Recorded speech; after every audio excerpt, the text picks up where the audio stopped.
Bonjour, nous allons vous présenter l'option aide familiale. C'est une option du 3e degré professionnel en 5e et 6e.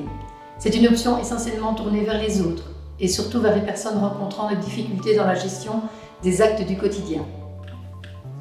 Pour permettre aux étudiants d'acquérir toutes les compétences nécessaires à ce métier, les différents cours travaillent ensemble et orientent les apprentissages de leurs cours en fonction du futur métier.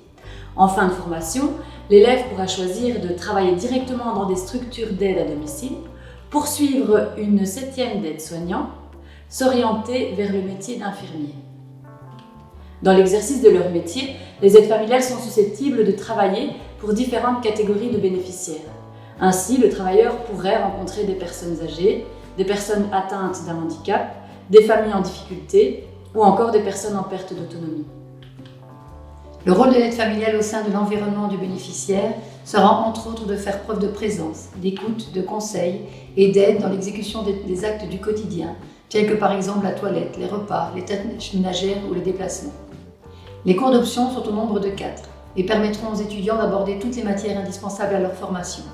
Ainsi, nous trouverons les cours d'éducation sociale et familiale, d'éducation nutritionnelle, de psychologie appliquée ou de soins, d'hygiène et de confort. Le cours d'économie sociale et familiale vise à développer les matières telles que l'aide administrative, l'aide dans les tâches ménagères comme l'entretien du linge, l'entretien des pièces de la maison, l'aide dans l'organisation quotidienne, la planification de tâches, l'organisation du travail. Ce cours bénéficie également d'une part importante de cours pratiques qui sont très concrets et qui ont pour objectif de refléter au plus près possible la réalité de terrain. Le cours d'éducation nutritionnelle est également divisé en 2 parties, la théorie et les cours de cuisine. L'objectif est d'apprendre à préparer et conserver des repas équilibrés, adaptés aux pathologies et à l'autonomie des bénéficiaires au domicile, d'aider le bénéficiaire à s'alimenter. Le cours de psychologie appliquée étudie différents thèmes, tels que la découverte de la déontologie, qui sont les règles du métier, l'étude de la relation d'aide, les concepts de base de la communication ou encore la découverte des étapes du développement humain. Au fur et à mesure des cours et des activités, l'élève apprendra à se connaître mieux, en permettant d'améliorer ses capacités de communication et ainsi pouvoir se mettre au service de l'autre. En ce qui concerne le cours de soins d'hygiène et de confort, celui-ci aborde différentes thématiques au travers des 14 besoins, notamment les soins d'hygiène comme la toilette ou le bain, la démarche en soins, les pathologies comme l'hypertension ou le diabète, ou encore l'aménagement du domicile afin de veiller à la sécurité du bénéficiaire. Ces différents points seront abordés lors des cours pratiques, tout comme la manutention ou la réfection des lits.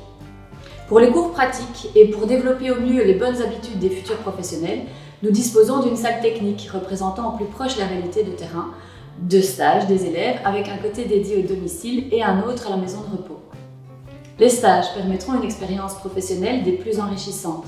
Chaque année, les élèves iront dans les lieux de stage suivants: au domicile des bénéficiaires, qui est leur futur lieu de travail, en maison de repos, où l'élève pourra pratiquer les actes de soins d'hygiène et de confort, et dans une école pour enfants à besoins spécifiques, où là, l'élève pourra découvrir un autre public avec lequel il pourra être amené à travailler, les adolescents en difficulté. Chaque stage se fera durant une période continue, ce qui permettra à l'élève de découvrir toutes les facettes du métier. Dans un esprit familial et serein, de nombreuses activités viendront étoffer l'expérience des élèves. Par exemple, il y aura des visites et des découvertes des lieux de stage. Il y aura des activités en maison de repos, des ateliers récréatifs avec des personnes âgées ou handicapées, des animations diverses comme la prévention pour le mal de dos, des rencontres avec des services spécialisés comme SOS Enfants, un refuge pour femmes victimes de violences ou autres, des sensibilisations aussi diverses que ce soit à la démence ou aux personnes à mobilité réduite ou aveugles par exemple. Mais aussi, il y aura la participation aux journées intergénérationnelles, à l'Alzheimer Café, à la semaine des aidants proches, l'obtention du brevet de secourisme ou l'organisation d'une soirée pour financer leur voyage scolaire. Dès lors, l'empathie, l'esprit d'équipe, la communication sont les maîtres mots. Normal que notre futur métier est dédié à la personne, non ?